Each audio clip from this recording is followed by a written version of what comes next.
This is Valley News Live at 5. Thanks for joining us. We begin tonight with breaking news. An arrest warrant has been issued for a driver involved in a fatal West Fargo motorcycle crash. According to court records in Cass County, following the April 12th crash, 28-year-old Decoya Saldana was charged with reckless driving, driving under suspension, and DUI. Prosecutors dropped those charges against her, but say the woman accused of drinking and driving before crashing her SUV into the bike could still face prosecution. Saldana now faces manslaughter and negligent homicide charges. North Dakota Highway Patrol says 31-year-old Thomas Fraudette was westbound on Main Avenue when he turned left onto 17th Street East. Troopers say Saldana, who was eastbound on Main, collided with Fraudette at a high rate of speed. He later died at the hospital. Valley News Live has requested the court documents for details on what led to the enhanced charges. However, that information is not being released right now due to the warrant. Happening now, Moorhead is holding a meeting related to potential changes coming to the I-94 and 20th Street interchange project. Project managers are reviewing traffic and travel time impacts and benefits of a full interchange. Valley News Team's Kirsty Madej is live at the meeting with a look at how this could impact the surrounding area and what the community of Moorhead has to say about it. Kirsty? Thanks. Thank you, Stacy. I'm out here in Moorhead, just outside the M-State campus, where inside MetroCog is hosting an open house style forum for the public to come in and see what some plans may be for the upcoming possible change of turning the interchange at 20th and I-94 in Moorhead into a full interchange. So as of right now, 20th Street only allows you to merge onto I-94 going westbound. Inside, there are plans for changing that, and the MetroCog is open to the public from 5 to 7, looking for input and anything that citizens have to say about making some changes. Thanks, Stacy. In Moorhead, Kirsty Madej, Valley News Live. All right, Kirsty, thanks so much for that live report. Hey, take a look at this. These photos from many of our viewers show the northern lights that illuminated the night sky over Minnesota and North Dakota last night. Our First Alert Storm Team predicted a fantastic show over clear skies in northern parts of the U.S. and Canada. People as far south as Missouri were able to see the lights last night. With a check of what's happening now, let's send things over to Eric Whitehill. Eric? Thank you very much, Stacy. Some just incredible shots, including from this one here from Sherry out in New York Mills, and another shot of the Northern Lights and a Starlink out there. Currently, though, tonight, not looking like we're going to have a lot of aurora. Current conditions, though, temperatures are very warm for this time of the year. It's almost like we're in August or July rather than being in the middle and late September. Satellite and radar, very calm and quiet. We do have some isolated clouds and showers down towards Otter Tail County, but I don't think a lot of that is actually reaching the ground. However, we have a cold front that's going to be moving in from the west, and with that, some strong winds are going to bring in some additional surface smoke. It sounds like every day we seem to be talking about this surface smoke, but we're going to have a chance for that again tomorrow. And air quality alert for portions of northwestern Minnesota. Your hourly planner tonight, Stacy. It's going to be fairly warm with those temperatures slowly falling into the 70s and 60s. But coming up, we do have some rain to talk about, including some fairly significant amounts for portions of the valley. Details on that coming up in a little bit. It has been a smoky summer, hasn't it? Thanks, Eric. It has. Well, several people tried to run from police in Fargo, but a canine tracked them down, leading to one arrest. Authorities say around 11 o'clock last night, they were called to the 4600 block of 16th Avenue South for a disturbance. The caller said people were gathering outside an apartment building with weapons. When police showed up, the group took off running. Officers then brought in a police dog, and they found 4 juveniles and 1 adult who ran from the scene. No weapons were found on any of the people. 18-year-old Daniel Yeaker of Fargo was arrested for refusal to halt.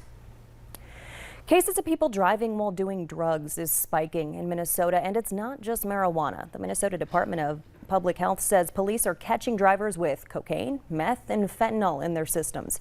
The agency says from 2018 to 2022, cases of drugged driving jumped 96%. But they say no drug is worse or better than others. Police say impaired is impaired, no matter what's impacting your body. 3 local business owners raised $40,000 for those involved in the deadly Fargo police shooting. Tomorrow, the business owners of Midwest Tree and Maintenance, Big Irvs, and Scooters Plumbing will present the checks at the Fargo Police Station.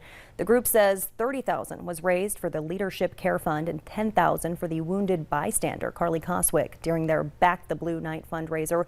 The organizers say they're still getting requests for Back the Blue t-shirts they created, and they'll be opening an online shop with additional proceeds going to the Leadership Care Fund. The Republican-controlled House Oversight Panel will hold its first hearing in its impeachment inquiry into President Biden on September 28th. A committee spokesperson says next week's hearing will focus on constitutional and legal questions. Subpoenas to the president's son, Hunter, and brother, James Biden, are now also in the works. The subpoena marks the first direct outreach to members of the family and are expected to be back for their personal and business records. Meanwhile, President Biden talked supporting Ukraine and maintaining relations with China at the UN General Assembly today. Speaking at the Assembly's 78th session, the president urged world leaders not to abandon Ukraine amid its ongoing war with Russia. He also repeated earlier sentiments about not wanting to decouple with China, especially when it comes to tackling the world's problems like the dangers of climate change and artificial intelligence. The president is set to meet with Ukrainian President Volodymyr Zelensky in Washington later this week. Notably absent from the audience, China, the United Kingdom, France, and Russia. Today is National Voter Registration Day, and MSUM teamed up with the League of Women Voters to host a voter registration drive. According to post-2020 election data, 1 in 4 Americans are either not registered to vote or don't know whether they're registered. Advocates say it's important for everyone to exercise their right to vote. At the end of the day, everybody's opinion should be heard and everybody's voice does matter, and it has an impact in some way, whether big scope or small scope, and that it may be a drop of water in the bucket, but every drop counts. You can check to see if you're registered to vote by going to vote411.org or following the link attached to this story on our website. United Auto Workers members were back at the picket line in Wayne, Michigan today. Noon on Friday is the new deadline for the Big Three to come to the negotiating table with a deal. Comes on the heels of new statements from the White House confirming that it is no longer sending a team to Detroit to support negotiations. Updated COVID-19 vaccines are now available. The new shots come as cases and hospitalizations are increasing, and the respiratory virus season is picking up. Stephanie Stahl has more.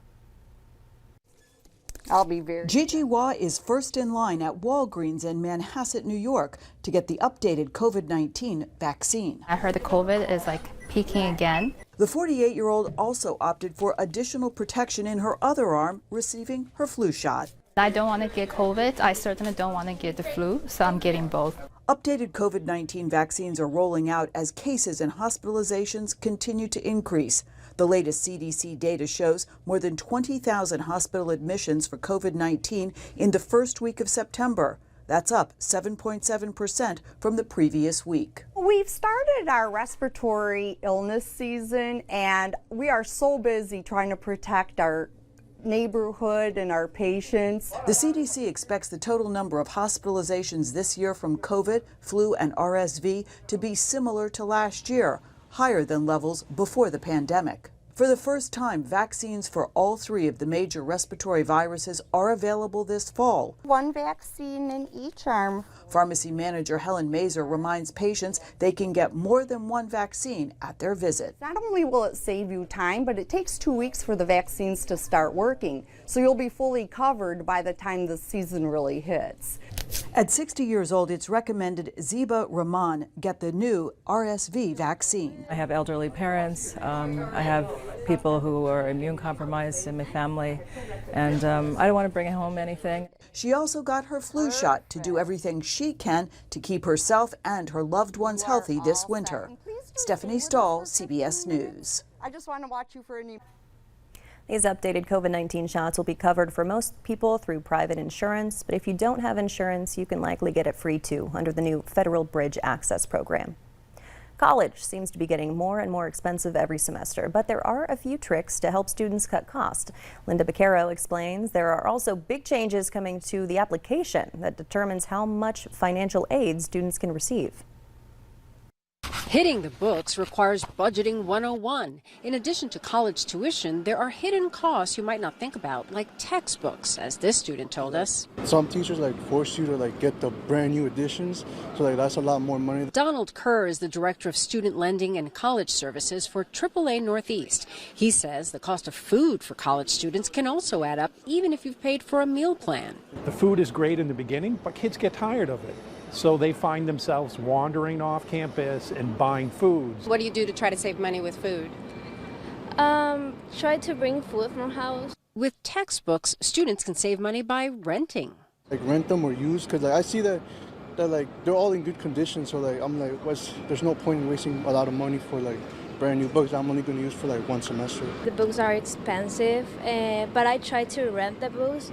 When it comes to paying tuition, families should know there are big changes coming to the free application for federal student aid, known as FAFSA, which determines how much financial aid kids can get. Normally it's available October 1st.